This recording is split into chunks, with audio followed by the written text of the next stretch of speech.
Hi, everyone. I'm Caroline Zakarian, and I work in the Office of Civics and Community Services here at the Los Angeles Public Library. Welcome to Financial Planning Month. Today's program is called Budgeting, Developing Your Spending and Saving Plan, and it's brought to you by the Los Angeles Alliance for Economic Inclusion and the Los Angeles Public Library. Today, Linda Maldonado and Lisa Hill from AEI will talk about developing a saving plan and prioritizing spending when money is short. We'll have a brief Q&A after the presentation, so please send us your questions throughout the program. Thank you. Take it away, Lisa. Yes. Thank you for the introduction. I would like to thank the Los Angeles Public Library for hosting the Developing Your Spending and Savings Plan workshop. I have a disclaimer. So the presentation represents the view of the speaker, not necessarily those of the agency they represent. This presentation cannot be reproduced or distributed by a third party or on a third party website. Reference to any specific organization does not constitute or endorse or recommend a favoring of the FDIC or the United States government. Today's objective is to discuss how to create and use a spending and saving plan. List ways to increase your income and decrease your expenses. Also, we want to provide tips on opening a bank account and also pledging to save with LA Saves. The next one is having to deal with your spending and savings plan.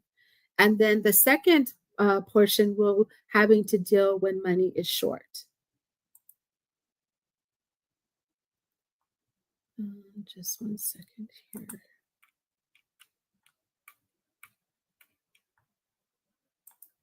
Sorry. Okay. So the next slide, please. The key takeaway is using a monthly spending and savings plan to guide how much you use your money. Next slide, please. Here's a comparison of your income and expenses to understand where your money is going. So you need to make adjustments accordingly. So you have income, which the money you receive, which is calculated after all your taxes are out, which is known as your wages or salary. It could be your pension plan. It could be also public benefit or gifts. And then your expenses would be items such as your rent, car expense, any of those items, bills that you have to pay, such as your utilities and credit card payments, which are expenses, are what you use as expenses towards your income. Next slide, please. There are 3 sections when creating a spending and savings plan. The 3 sections consist of your net income, which is your take-home pay. The other expense would be your expenses, such as your rent. It could be your mortgage. It could be your car payment. It could be groceries, utilities. And then also the last is totaling all of your income to your expenses and comparing those two to see how much income you have left over after you pay all of your expenses. Next slide, please. This is a way that you can actually prepare your spending and savings plan. So what you can do is create a Excel sheet showing your net income, which is your take-home pay. Other income may be any interest that you may be receiving. It could be gifts or funds. And then you total out your net income and then take away, you'll be subtracting all of your expenses, such as your rent, groceries, gas, and car payments, and cell phone and credit card expenses. And so from that, You will total out your payments and see how much of a difference you have. On the other side of this category of the column is your planned amount for the next month. So you see what your previous month is. You put in the same amount of your take-home pay. You can also add in your other income and then also go through and see your rent usually is the same. Your groceries may go up, so you want to account for that. Your gas may go up because that usually changes on a monthly basis as well. Your car payments stay the same, and you're on a cell phone plan, which doesn't change, and your credit cards could go down or up depending on when you pay them. Then also there's charity or sharing, which means that is gifts that you want to donate, or it could be where you want to give a donation to a place of worship. So you base that on totaling it out with your net income minus your expenses, give you the difference of what you spent. Next slide, please. So when you compare your total net income minus your total expenses, you might see a difference. And those differences are a zero balance, for instance, means your income equals your expenses.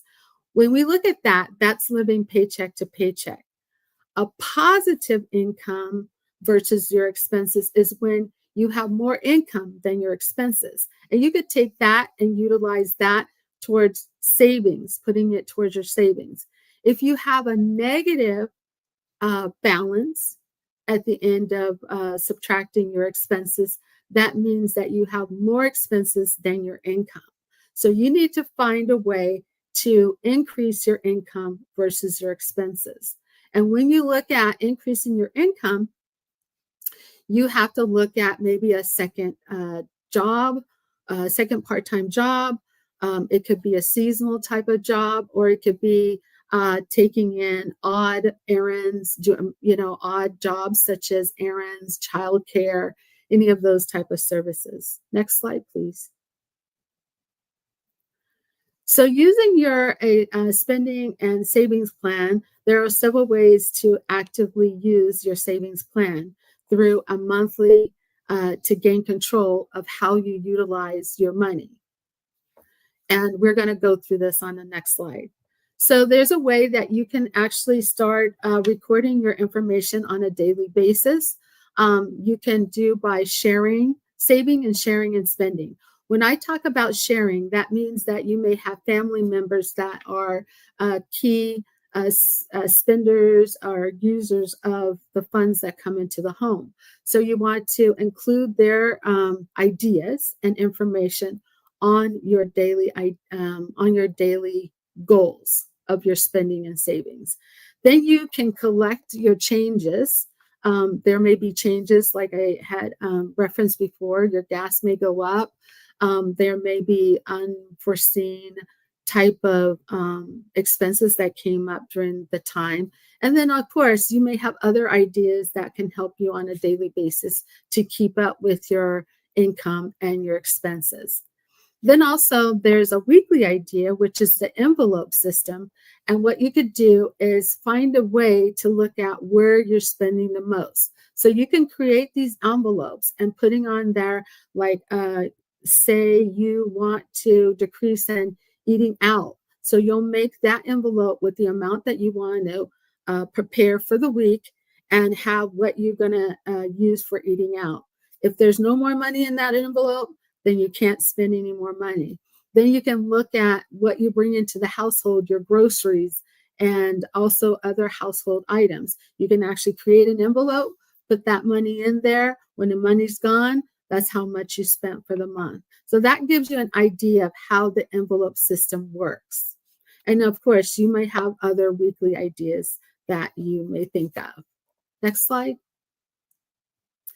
There's a way to conduct ideas monthly, which is very important. So if you're not doing it on a daily or weekly, but you certainly need to do it on a monthly basis of checking your income towards your expenses and having a monthly goal set session, which means taking a time or day with your family members and being able to look at your goals, making sure you're tracking your income, making sure you're tracking the expenses, and making sure you're actually having money to utilize for a rainy day. So that looks like is just being able to make sure you pay your bills on time during that monthly session with your family as well. And then also you can find ways, if you are saving money, there could be some family member that is helping you save that money. And to celebrate that, you can actually have them manage the budget or like I say, the spending and savings plan for that month. And then also be able to keep track of items that come in that you want to write out for your taxes. So the best way to do is keep the receipts. You could check it against your bank and savings account, and also credit card statements. And then also if you're paying online, take a snapshot of the payments that you're making. So that way, when it comes tax time, you'll have the receipts and you'll have the information that you want to deduct off your taxes. And of course, there are also many other ideas that you may come up with that'll help you keep track on your monthly budgeting plan. Next slide. Increasing income. Ways that you can increase your income is something that you could do by utilizing a garage sale. You can sell a lot of goods that you may have in your garage, sell that off, make a little bit of money. And then also you can look into a part-time second job that will help you cover your expenses and to save during that month. And then also if you're looking at developing your workforce development skills, it's better to have that done and be done on a long-term basis so you can meet the high demands of a job that can pay very well, pay better than where you are. And there are also other ways that you can increase your income. You can take odd jobs, a seasonal job. You can actually look at your thermostat if you're having to run your air and heating during the summer, kind of be able to control your thermostat so you can reduce the cost in that. Next slide. Think about what needs, wants, and obligations you have. So it's better that with needs, it's something that you can't live without. Wants is a desire, but you can live without that. Obligations is things that you have made a commitment to pay, which are your, say, your car note. It could be credit cards because you already spent the money. So it's important to always remember to pay your credit card and also your housing because you don't want to lose where you're living.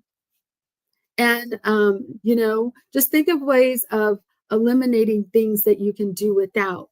If it's not now, then think about eliminating in the long term. Next slide.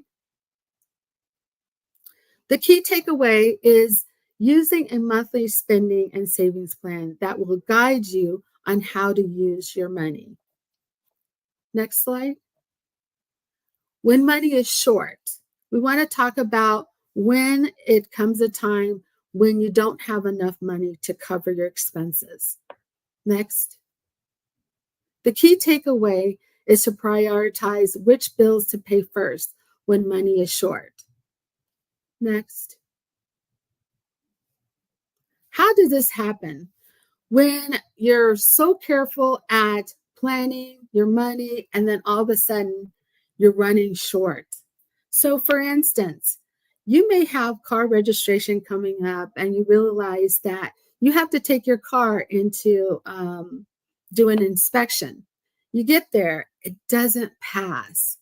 So what can you do? You have to make major repairs and you're looking at, oh my goodness, my money is short.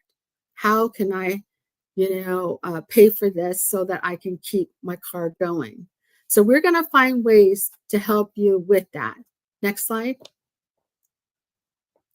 How to increase your income. With increasing your income, you got to think of ways of looking at your income coming in and then also looking at decreasing your expenses. So sometimes we overspend at times in shopping. You could be overspending in eating out, so you got to look at decreasing your expenses so that way your income can cover all of your debt. You can contact the creditors. It's important to contact them to let them know what is going on. They can work with you by assisting you by maybe changing your credit card due date to be closer to the date that you're getting your income from your employer. So that's ways, or they can assist you by creating a lower payment, or they can actually assist you at making some kind of arrangements with you. So reach out to them. It's important to reach out to your creditors when you're running short on funds. And then also, you can also ask your family and friends, but there are also nonprofit organizations, which are community-based organizations that can assist with you on keeping your expenses down. So there are no costs to you, but you can actually utilize their expertise in helping you prioritize your bills and be able to pay those first. Which ones are the critical ones first, which is usually your rent, your mortgage. You want to keep your car because you don't want them to repossess, because that's how you get back and forth from work. So you want to make sure that you're paying your bills on time. Next slide. So in order to, you need to make choices on your bills to pay if you're running into a little bit of a problem in making your payments. So if you can't make your payments in full or partial, or you have to pay late, make sure that you pay attention to that, because it could jeopardize you earning your income. Like they could repossess your car, then you won't be able to get to work. It could jeopardize your housing, where you won't be able to live. You can get evicted. I'm sure that takes several steps, but you got to look at how it's jeopardizing your home. And then also it can impact your family and your health to live independently. And then also it can cause a loss of your assets. Next slide. So there are steps that you can take in order to prioritize your expenses, which are very important, because you want to make sure that you know which bills need to be paid first. And you can also, again, call the creditors. Make sure they know what is going on and why you can't pay. They will be able to help you in either giving you a later date, or being able to put the payment closer to the date of the time you will receive your income. And then also you can reach out to your family and friends, but it's important to reach out to a community-based organization or public agencies, because they are a no cost to you, and it is important to get on the right track of paying your bills. Next slide. So we want to make that prioritizing your expenses is very important in this second step, because when you may have lost your job or had reduced hours in your pay, it is important to find a way to prioritize your expenses. So you need to reach out to the creditor right away if that happens. You also need to write down, number one, what's the most serious consequence if you don't pay this bill? And then second, what is the second most serious thing that can happen on this bill if that happens, and so on and so forth. So make sure that you write everything down. Make sure you understand what will happen if you don't pay certain bills. And again, keep in mind that all your bills are your responsibility. Plan to pay them as soon as you're able to do so. Next slide. Remember, the key takeaway is to prioritize which bills to pay first when money is short.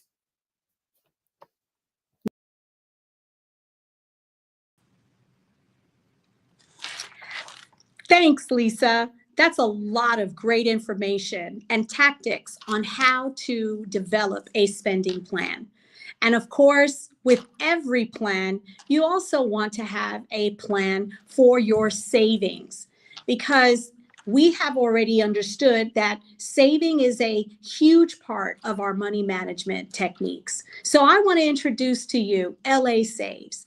The motto is to start small, think big with America Saves. And how do we do that? We're going to do that by setting a goal, making a plan, and taking action. And LA Saves is going to show you how. So if you have a moment, jot down this website, lasaves.org, or you can follow it with me on your mobile device or on your laptop. Next. Well, the first thing that we're going to do with LA Saves is make a pledge. And that's important, because making a pledge is an opportunity for you to say in your out loud voice what you are committed to doing when it comes to your savings. A recent financial wellness workplace report shows that 67% of workers right now say that they're living paycheck to paycheck, which is up from 63% back in 2024. Why? Families are realizing that having a savings set aside has been very helpful to them when times have been tight. And we can all agree that in the recent months, in 2025, we're already in October, that it has been tight. And so families have had to rely on their savings. The best way to start is by, again, taking the pledge. When you click on lasaves.org, a window will pop up that will be similar to what you see on your screen right now. And you're going to enter your name, and you're going to set a goal. That is important. Goal setting means that you're thinking about whether or not eliminating that debt, perhaps purchasing tires for your car, perhaps taking an additional class that will be an investment to your career. Whatever that savings goal is, you will have an opportunity to indicate that on that site. Also, make a plan. That plan is that amount that you want to save per month for a certain number of months. And then what lasaves.org will do is that they will keep in touch with you. Once you provide them your email address or a cell number by which they can contact you, you will be receiving month-to-month tips that would be helpful to you to achieving your goal. These words of encouragement may be the very thing that you need to be able to maintain your goal and your savings discipline.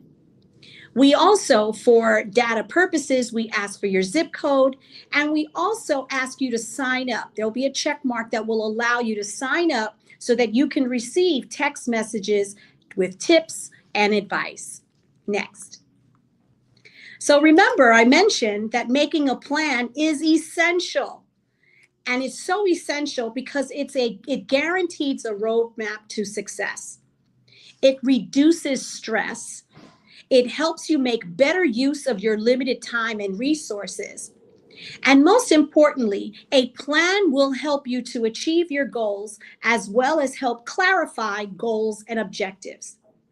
Did you know that research showed that 76% of those who wrote down their goals and took action and provided weekly progress to a friend or even with lasaves.org were far more successfully able to achieve their goals? So planning is essential. Make a plan. When you go through the lasaves.org website, these windows will pop up.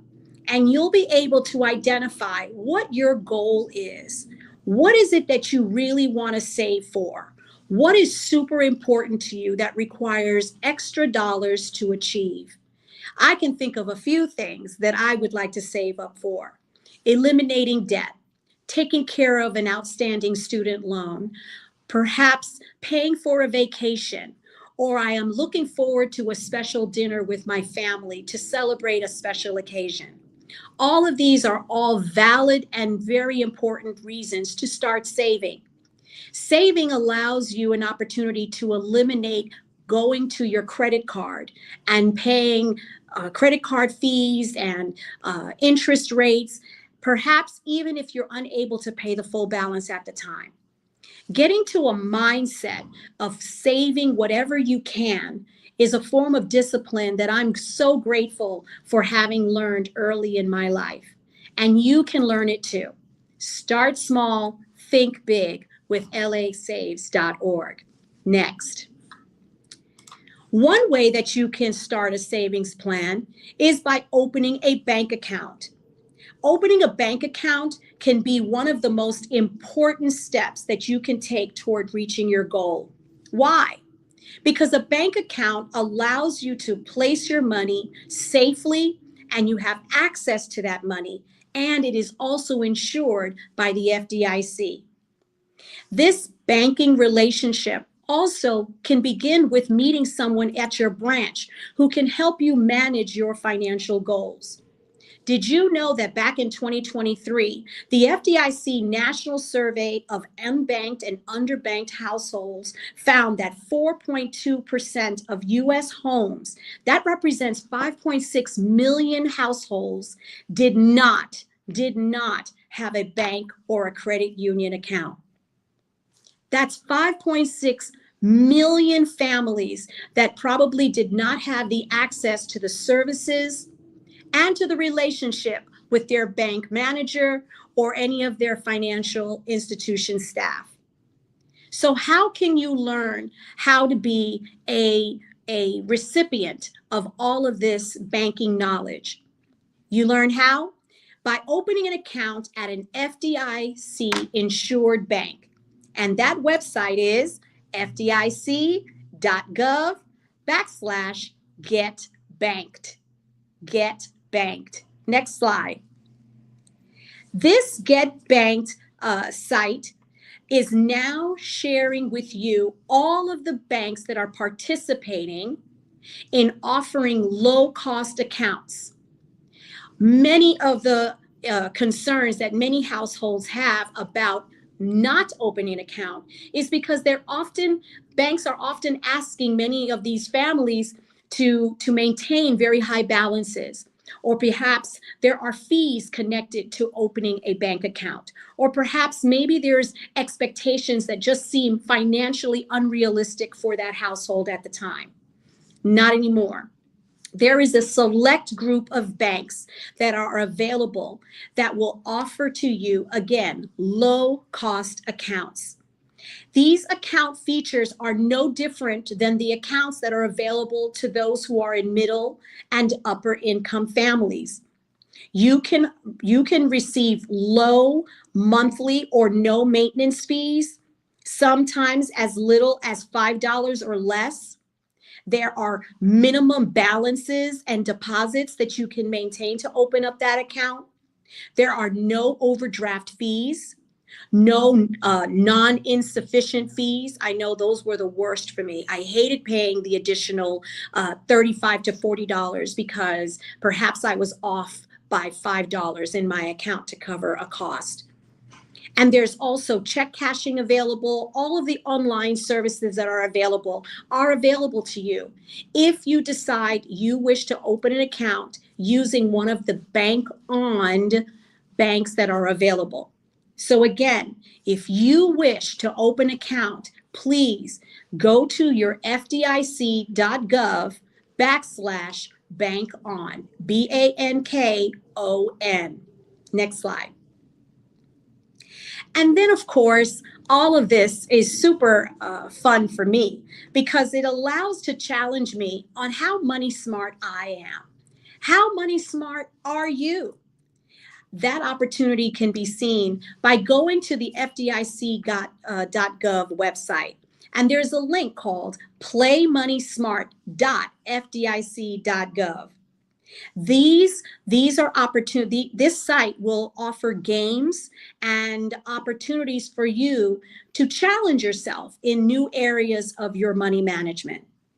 These games and resources are about everyday financial topics.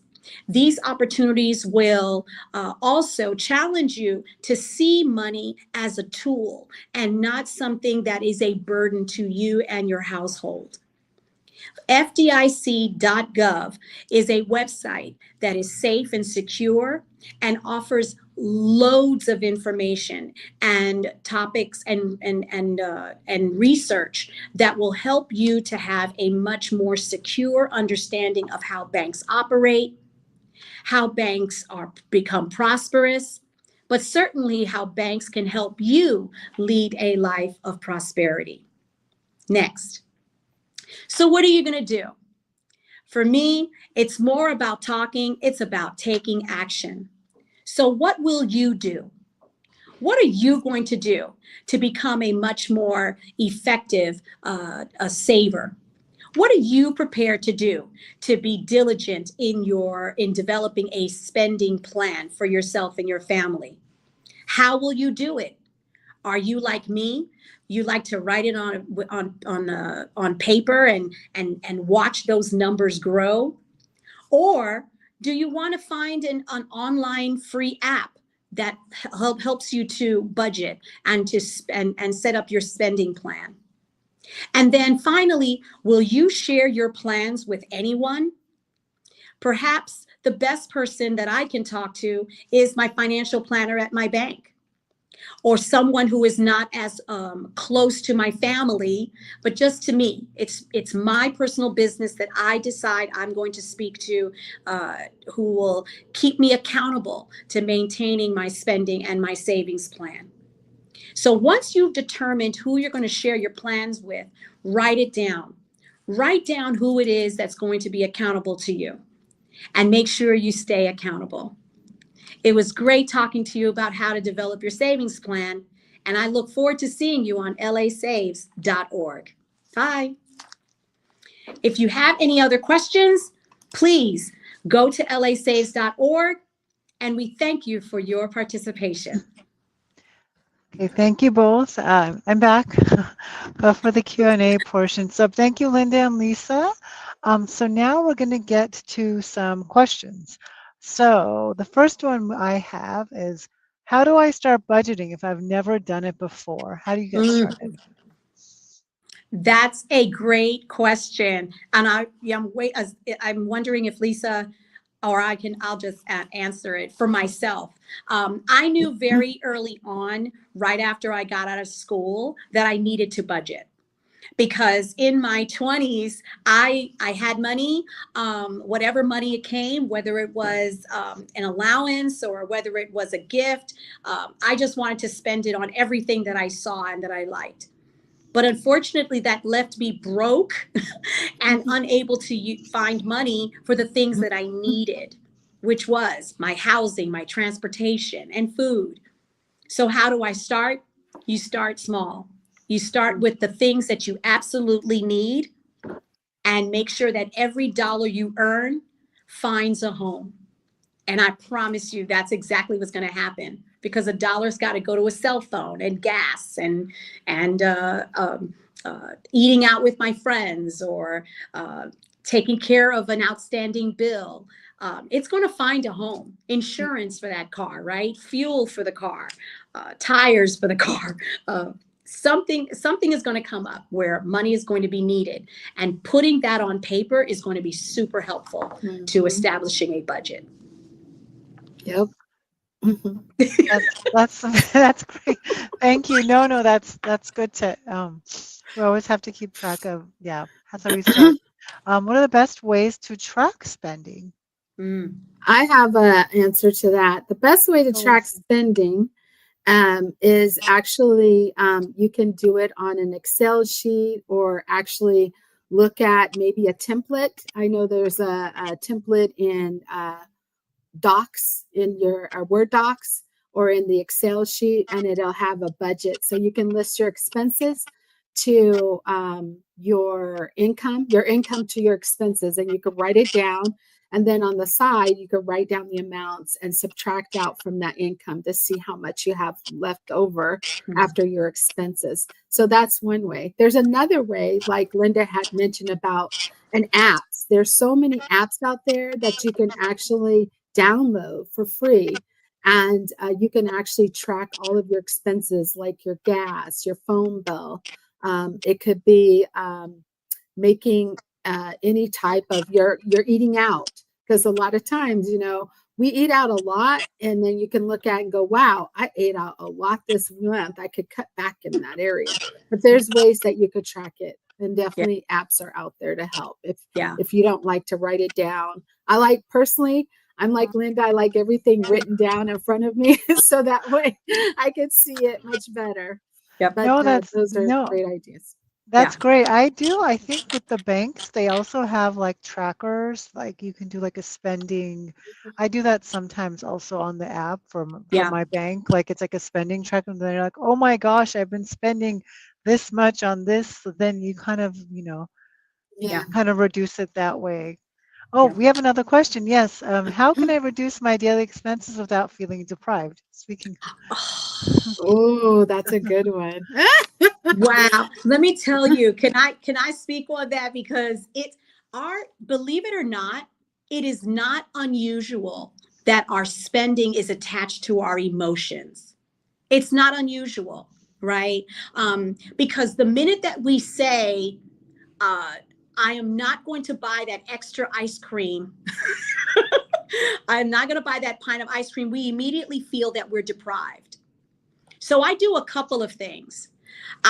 When I saw the special, I just went to the supermarket. 3 pints of Haagen-Dazs ice cream for $3.99 if you buy 3. Yeah, like each pint was $3.99 if you buy 3.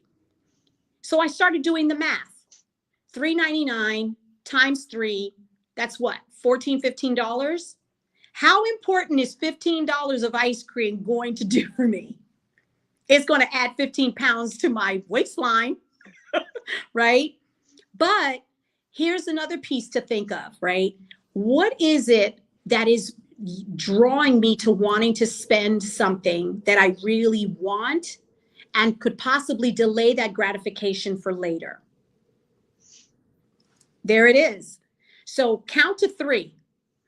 Ask yourself the question, how is it benefiting to me? Number 2, is it still going to be here when I come to it next week or next month, right? And again, where else could I have put that money other than $15 in ice cream? Please do not let your emotions get in the way of proper money management. It is going to fail you all the time. That's very important. Yeah, they get you that way. It's like, oh no, but you have to buy this much, or like 2 for $5 or whatever for whatever. It's at the grocery store. That's what. And then you're like, did I really need all of this stuff? No, you didn't. Yeah. That's very important. Okay, so I think that's all we have for the questions. So I wanted to, we went so fast. It was a great one.